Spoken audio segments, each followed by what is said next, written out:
everyone, it's Sharonda from Pay Your Weight, and today I'm going to be reviewing American Horror Stories, Season 2, Episode 4, Milkmaids. Y'all, you know, I've just reached that point in the season where it's clear that I like to torture myself. Like, I had to do some self-reflection because the way that I thought things couldn't get worse from last week, at this point, throw Ryan in jail, throw Manny in jail, throw Brad in jail, throw FX and just throw everybody in jail. Everybody that watched this episode and they said, oh yeah, like, let's go ahead and put this episode out in the middle of what is becoming a monkeypox outbreak. Like, yeah, like, this would be cute. People love it. People love just being grossed out, vomiting. Like, literally, if I didn't already have the stomach issue that I have, my body, like, honestly, let me just be honest with y'all.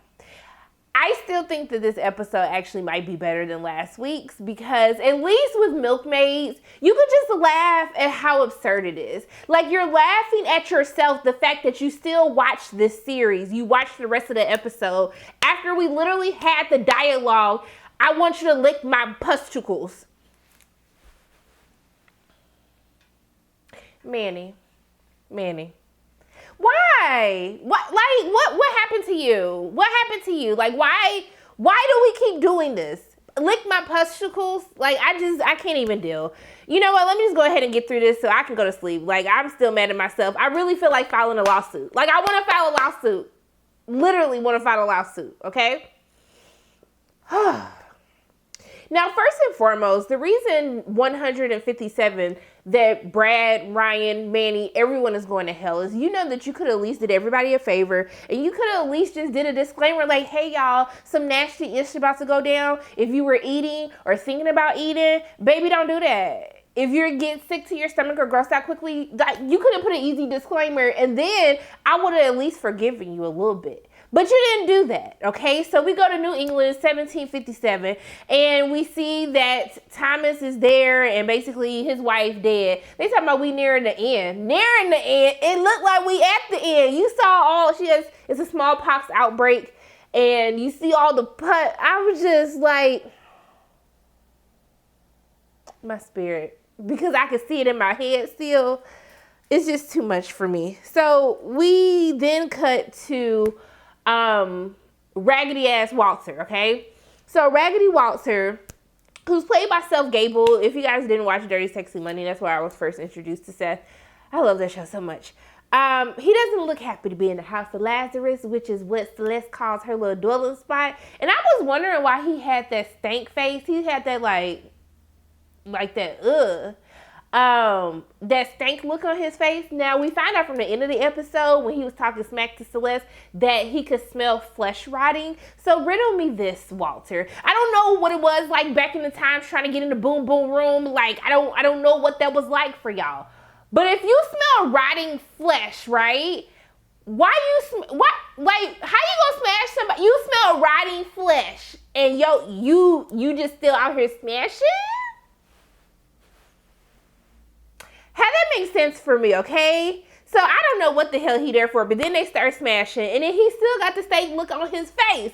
So in the middle of smashing, y'all, Celeste is like, imagine that, okay, this is Walter, okay? Walter looking up, okay? Stank face, like, okay? And then Celeste is on top, okay? Like, you know, Celeste was showing like, okay, go ahead, Celeste.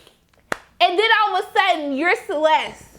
And you're Walter, stank face, and then someone like opens up their chest, and they literally have all these. she had all these sores with pus coming out. I said, that's sis. How you gonna wait till y'all smashing to deliver your smallpox status? Like, how does that work, Celeste? So of course Walter loses his mind. Like, hold on, like what we got going on right now? And then she was like, I thought that's why you was here. I said, sis. Who come to smash to catch smallpox at the same time, Celeste? How that make sense, Celeste? So then Celeste, this is when she was like, I thought you want to lick my pusticles. Literally a real line of dialogue. And then she like squeezes one of the wounds to get some little juicy pus, smallpox juice pus. chicken. And I said, Walter, you bet not. You bet not, Walter. You bet not, Walter. Do you know this fool licked it? Oh. Okay, I'm sorry. Because I can see it. I can see it playing back in my mind right now. And I just can't unsee what I saw. So he put it in his mouth and he licked it. Because she told him that when people be smashing and licking her pusticles, that it protects them from getting smallpox. I said, now, baby, I don't know what these hoes and told you, but I would have just had to take one for the team and went ahead and got took out by the plague because, like, who?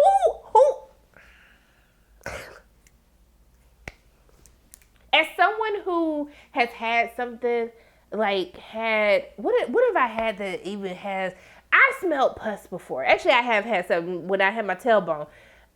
Y'all. That smell is like on another level. Like I went to the doctor and I had to have a cyst popped open. Okay, that was on my tailbone. That smell is like no other smell I smelled in my life. So the fact that I've smelt pus and the fact that he put that pus in his mouth, I can't. So of course he started vomiting. He started vomiting. I started vomiting. Whoever else watching it started vomiting. And then then she said, Pastor Walter. I said, now wait a minute. I had to pause it. I paused a couple of times just in the first 5 minutes along of the whole series episode. I had to pause a couple of times, okay? I said, hold on. This is not my pastor. Not Pastor Walter. Pastor, you in a brothel? Pastor, you in a brothel? And he said, stop before I have, if you say anything about this, I'ma hang you. I said, now sir, how you sinning and you go kill somebody else for sinning, but you were sinning with them? How that make sense, Pastor? It just didn't make any sense, okay? So honestly, we're 7 minutes in and I'm still stuck on this is just like the first 5 minutes of the episode, just to let you know what you're getting yourselves into. So, okay, so then, I'm thinking okay, well, I guess I ain't gonna say nothing. Baby, let me tell you something. Celeste rolled up in that church on the Sunday morning. She had those receipts. The receipts was her coat because he left his coat. She had the receipts hey, Pastor. She was like, yo, this is a false prophet. She came with this. This was like the olden days receipts because she had the evidence. And so basically, okay, I did laugh at this point. They started calling her names. And the pastor was making it seem like she was lying. And then somebody threw a Bible at her face. I said, wait a minute. That is so disrespectful. You in the house of the Lord and you gonna throw a Bible at somebody? How you just throw a Bible at somebody? Ain't that disrespectful to the Bible? But I did laugh. I'm sorry, look. You knew it was funny. You probably didn't think it was funny. I thought it was funny. So at this point, I had to pause it again because I had to die of laughter because y'all know the Bible ain't no light book. So the fact that he slapped the hell out of her with his Bible, it was too much for me. So long story short, they out here let's get her. He trying to lead. How you gonna lead a lynch mob while you sitting up here preaching from the pulpit? So they lead a lynch mob. This girl done broke her wrist. She done fell. They threw her out. She fell down the steps and stuff. And so then Tom was like, hold on. We're at my wife's funeral. He said, enough of this. Enough. Not hey guys, this is wrong. We shouldn't be doing it. He was just like, y'all, it's my wife's funeral. Can we do the lynch mob after the funeral is over? So Thomas and Walter sitting up here. They shooting the ish. And then Walter was like, hey, guess what time is? Don't you ever, when I say that Walter read him for filth, Red Thomas for filth, don't you ever in your life think that you could disrespect me up in my house of the Lord, okay? And so then Thomas come up with this idea that he heard through the grapevine that at another town that they dug up a body of one of the people who died from smallpox. They took their heart, they burned the heart, but then, sorry, I was trying to kill this net. But then somehow they decide, Thomas convinces Walter before they bury his wife's body to basically take her heart and burn it and do the ritual to protect the town. So while we doing all of this, I don't know, if Thomas mentions something like, hey, somebody ate the heart or something. I don't know. Somehow Pastor Walter, he a Jezebel, okay?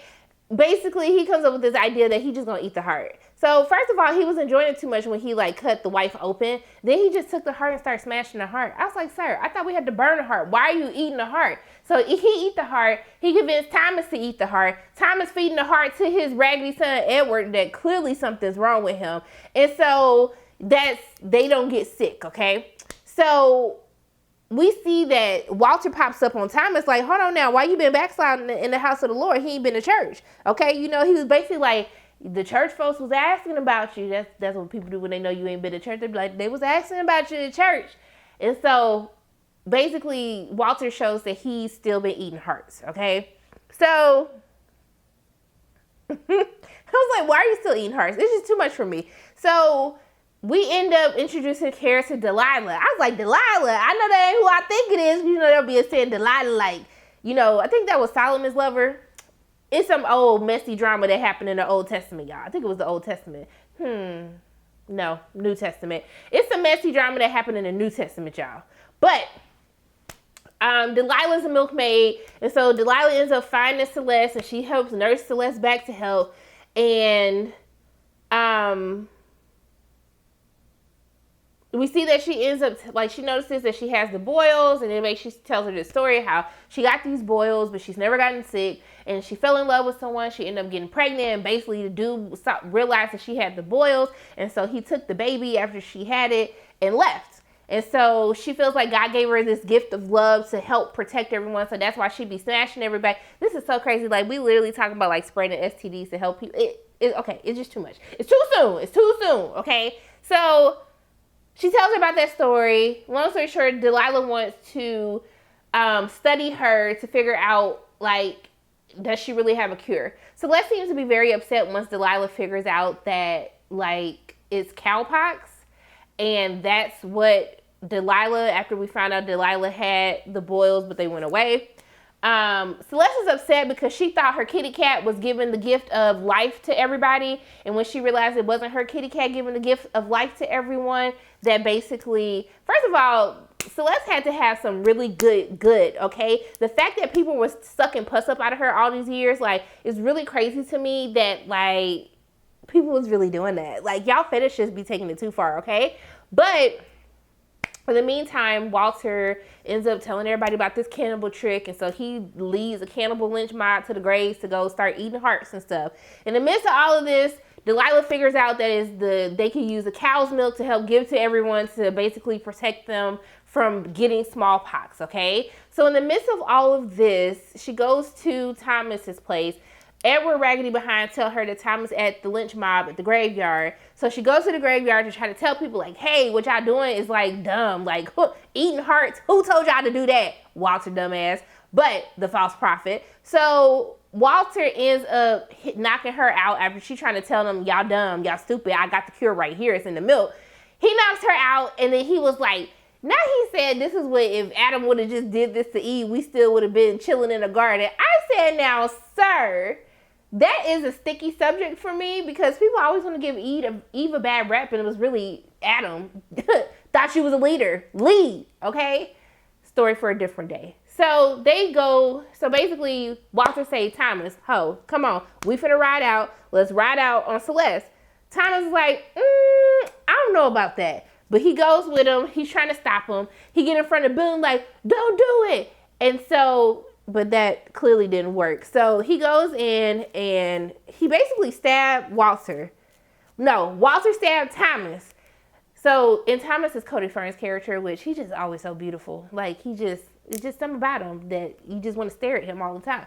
So Walter goes in to kill Celeste, but he says before he's going to kill her, he's going to try to basically smash.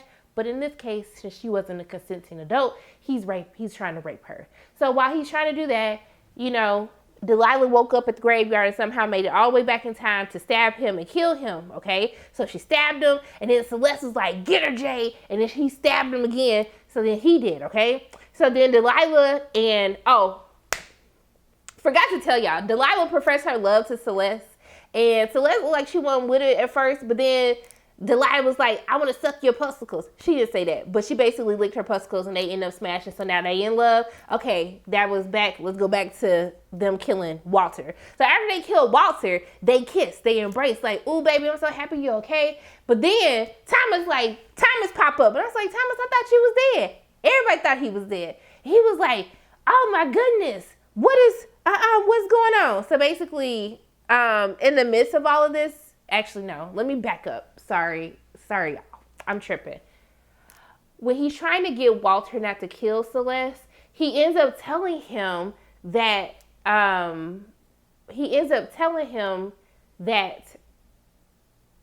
she was Edward's mother. So we find out that her true love that she talked about, it was Thomas. But remember, Thomas never looked back. Celeste never saw Thomas. Because I was like, hold on, how y'all just living in the same town and don't nobody know, like, how you don't know your long lost love? But Thomas had never really looked back because he was mourning his wife.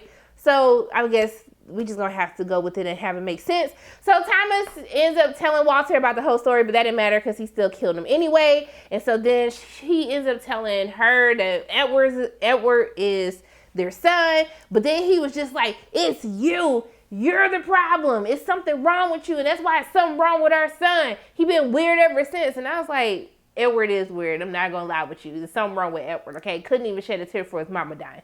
So in the midst, so then he tries to go and kill Celeste, but Delilah jumps in front and then he ends up killing Delilah. So then she gets mad. She hits Thomas with a shovel. I don't know if that killed him or whatnot. And so Delilah makes her promise to take the cow and basically spread the news of the cure to everyone. So let's go to get her raggedy, crazy son, Edward, and tell him, like, hey, like, you know, I'm going to take care of you. I'm your mom, woo, woo, woo. And so Edward was like, are you a milkmaid? And she was like, yeah. This fool stabbed her because he fell for the cannibal stuff and how they were talking smack about milkmaids and how something's not right with them. So he killed his mama and then the whole thing went off. I can't believe I watched this. Now, I'm not gonna lie. It was entertaining. I kept watching. Once you made it through the craziness of the first part of the episode, it was easy to watch. But afterwards, you're just sitting there like, why did I watch this? Why did I watch this? Like I said, I still enjoyed this more than last week's episode because the acting was just so terrible that I just couldn't get through it. Barely. It took 3 hours to get through that. But this episode was so absurd. It was so disgusting. It was so ridiculous that I just kept watching. It's like I wanted to keep torturing myself to see how terrible this episode could get, all right? So I said after Drive that they had one more episode to get it together. And after that, I might stop or I might just start hate watching because at this point, it's clear that I like to be upset. It's clear that I like to be disappointed at this point, okay? So, yeah. How I felt about the episode, it's always great to see Cody Fern. There are some cool shots, like how we saw the church and how it's just like, it's just there and your focus is on it. Even when you see the cross of how the cross is and how everyone was like listening in on everybody's conversations or whatnot.